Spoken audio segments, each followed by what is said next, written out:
the jail project, and also as a request from a General Services Agency for $15,000 to pay some of the costs going forward to explore, do an addition to the county's jail. And that would be used for like CEQA, doing some biological surveys and other work.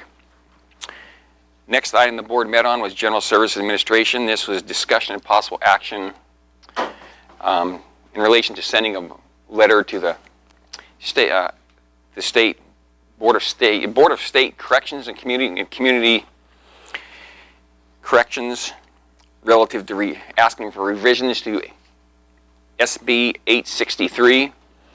This is a grant program where there's funds available to the county to possibly help that jail addition. And what's happening there is there's points given for different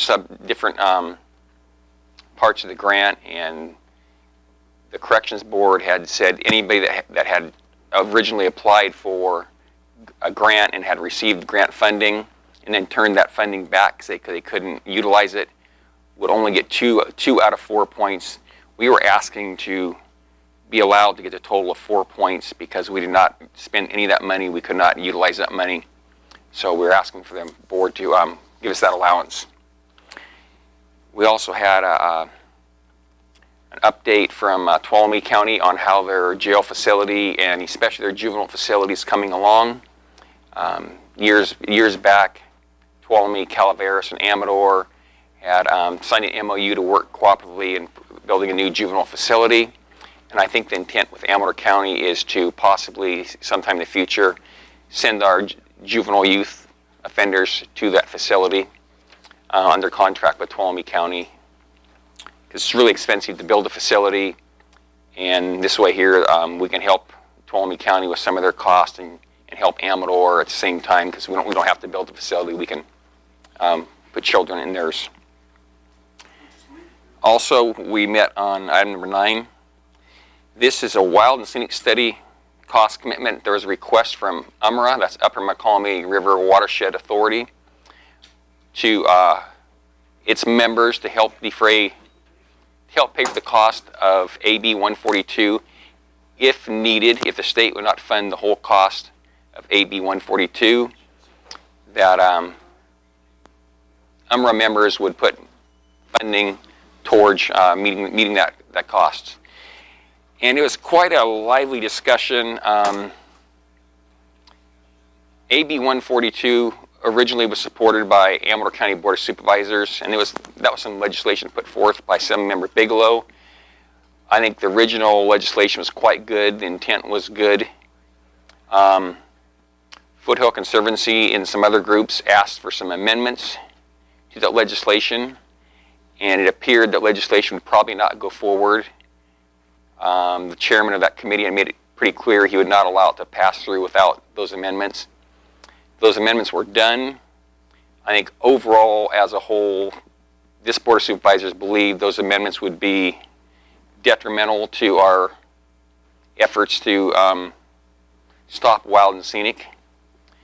And so there was a lot of discussion on whether or not to commit to those funds. I think what was being requested in Amador County was like $9,200 out of $100,000 that UMRA was going to commit. And UMRA is made up of Calaveras and Amador County, the water purveyors in Amador and Calaveras, and also East Bay Municipal Utility District. And so there was a motion early by Supervisor Morgan to go ahead and fund, to commit to our share of funding for UMRA. It died for a lack of second.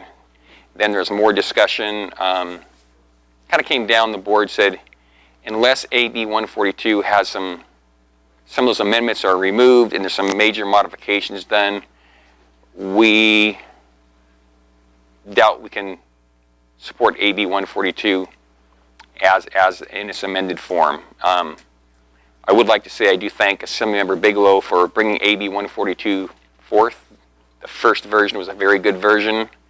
As Supervisor Plaz said, Assemblymember Bigelow's bill was corrupted in committee, and we feel at this time we cannot support it unless those amendments are modified.